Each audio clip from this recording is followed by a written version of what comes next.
ભાવનગરના કુંભારવાડા મોતી તળાવ રોડ ઉપર પીવાના પાણીનો વાલ લીકેજ થતાં રોડ ઉપર પાણીની રેલમછેલ જોવા મળી।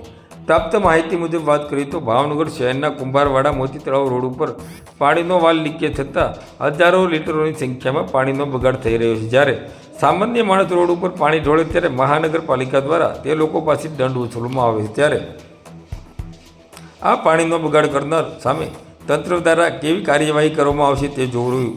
જ્યારે હજારો લીટરોની સંખ્યામાં પાણીનો બગાડ થતાં રોડ ઉપર પાણી ભરાતા લોકોને હાલવા ચાલવામાં પણ ભારે મુશ્કેલીઓનો સામનો કરવો પડી રહ્યો છે। જ્યારે બીજી તરફ પાણી બચાવવા માટે તંત્ર દ્વારા લાખો રૂપિયાનો ખર્ચ કરીને પાણીની ટાંકીઓ બનાવવામાં આવે છે। ત્યારે તંત્રની આ બેદરકારીના હિસાબે જ પાણીનો બગાડ થઈ રહ્યો હોય તેવા દ્રશ્યો સામે આવી રહ્યા છે।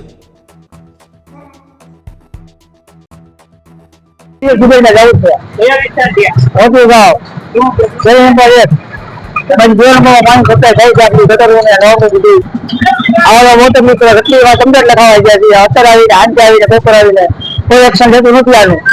આમાં હાલવું જોઈએ કે સમાજમાં તકલીફ પડે છે, વ્યાપક પાણી કરી વાસ આવે છે, સમાજમાં બહુ તકલીફ પડે છે। ઘટાવાળા રજૂઆત કરે છે તો હમણાં આવી ગઈ, રજૂઆત કરી તો મોકો થઈ જાય, સવારે થઈ જાય, કોઈ એક્શન આનું લેતું નથી। અમારે આનું શું કરવું છે? બધા મોટા થઈ ગયા છે, તમે લોકો આવ્યા એટલે રહેતા હોય ને રોજ બધા ખાતર આવડે ઉપર આવડે હાથ જવડે થઈ જાય, આનો કોઈ એક્શન કોઈ લેતું નથી।